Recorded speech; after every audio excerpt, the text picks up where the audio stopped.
Did you know there's over 850 different scales and modes to learn on the saxophone, and music theorists are creating more every day? That may not be strictly true, but it can still be overwhelming. So today let's talk about scales, the what and how to practice.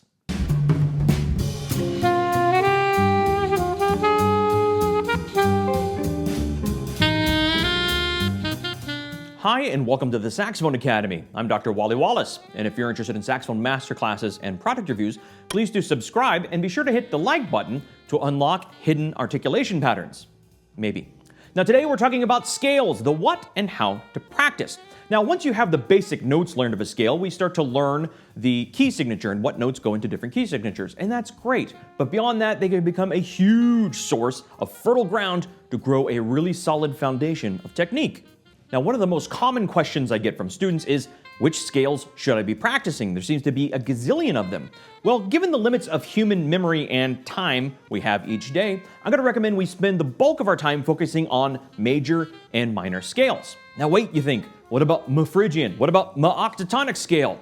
Well, we should have a theoretical working knowledge of all scales and modes, of course, but the bulk of our time should be spent on major and minor, because the bulk of Western music, be it classical or jazz, fall into major and minor keys. There are exceptions, of course, but that's going to get you a long ways down the road.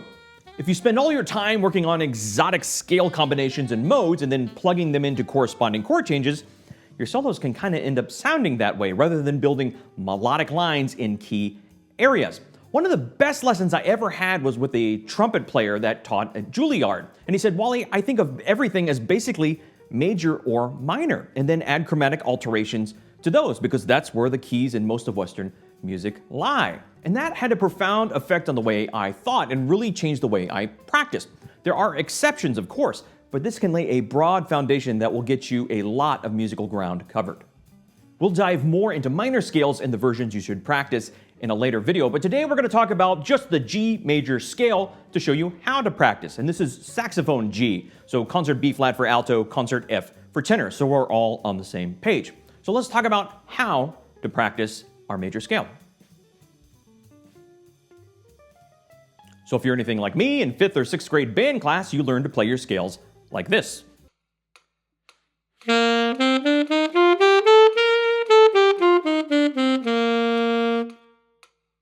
So back in band class, we were limited by the trumpet players sitting in the back of the room.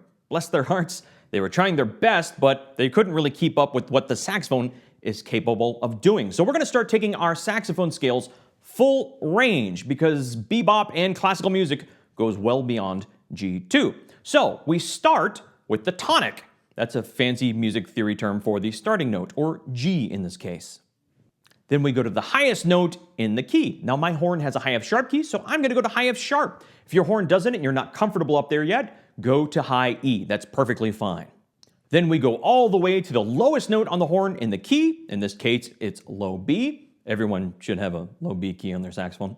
And then we go back to the tonic. I highly recommend, once you're comfortable with this, you practice it 2 times through in one breath. And like all scales at first, we're going to do them slurred.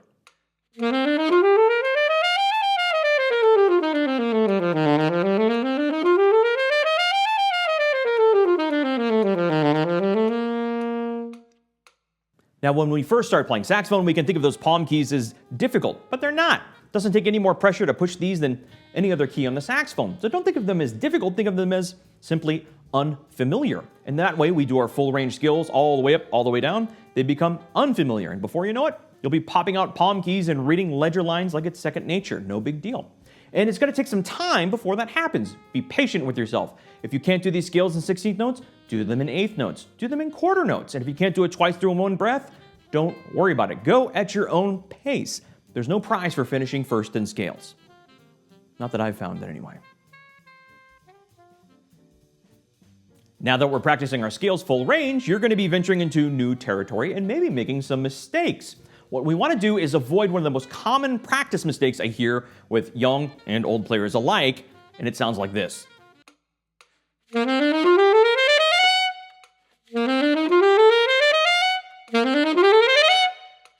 So instead of starting over from the beginning and making the same mistake over and over and over, stop. take a breath, and then we isolate the problem. In this case, it happens to be palm key E. You have to coordinate 2 fingers on either side of the horn at the same time. It's a little tricky until you get the hang of it, no big deal. So we slow it down and isolate that beat. What I like to do is create little practice sets. So back up 1 beat before that E and make a little practice set out of it. Practice slow, maybe half time, and slowly build up to just getting that one little set up to speed.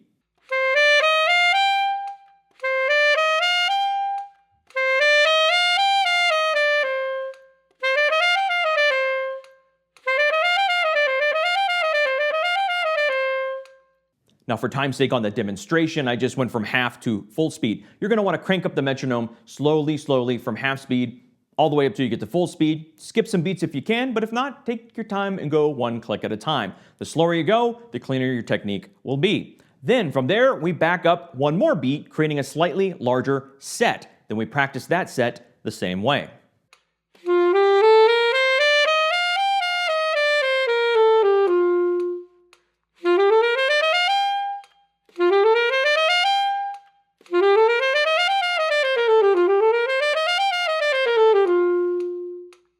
Once you feel comfortable with that set, back all the way up back to the tonic and put it in context and see if it works. And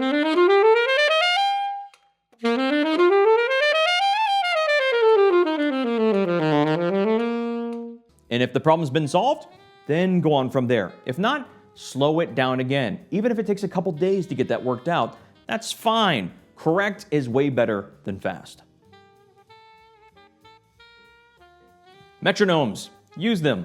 Always. If it's not clicking, it's not going to be sticking in your brain. I couldn't think of something that rhymed with clicking very well. If your metronome's not on, you're not really practicing, you're just kind of playing through stuff. And that's fine if you want to have some fun. I do that occasionally as well. But if we're working towards mastery, always have the metronome on. We should make t-shirts because it's a really important thing I want to drive home. Metronome on all the time, every time while you're practicing. Also, don't forget to mark down your tempos and keep them in your practice log. I've got an entire video coming up on logging and journaling your practice we'll talk about in the coming months. But in the meantime, just simply keep notes of what tempos you are at what day. You like jazz? Me too, but don't do this.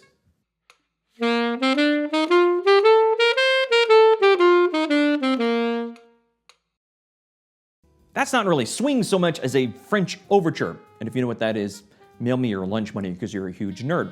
Jazz swing is much more of a result of articulation inflection, especially after 1940. So we want to practice our scales straight and slurred. We will add articulation patterns later, but true jazz articulation in the swing feel comes from transcription. And I have an entire video on that coming up very soon. In the meantime, do not try to add a lilting swing rhythm to your scales. It's going to sound dorky. Play them straight and slurred. The jazz style will come later. Now, this is just the first installment on what will be a long series of discussions and workshops next year in the fundamentals course. We're going to do scales and scale intervals to build a really strong foundation of technique. You will have questions, so please, in the comments below, let me know what questions you have about which scales you should be practicing, or how you're practicing them, or what problems you're running into. I'm happy to help if I can. In the meantime, please do stay tuned. We have some fun things coming up here at the end of 2020, and I will see you very soon. Go practice.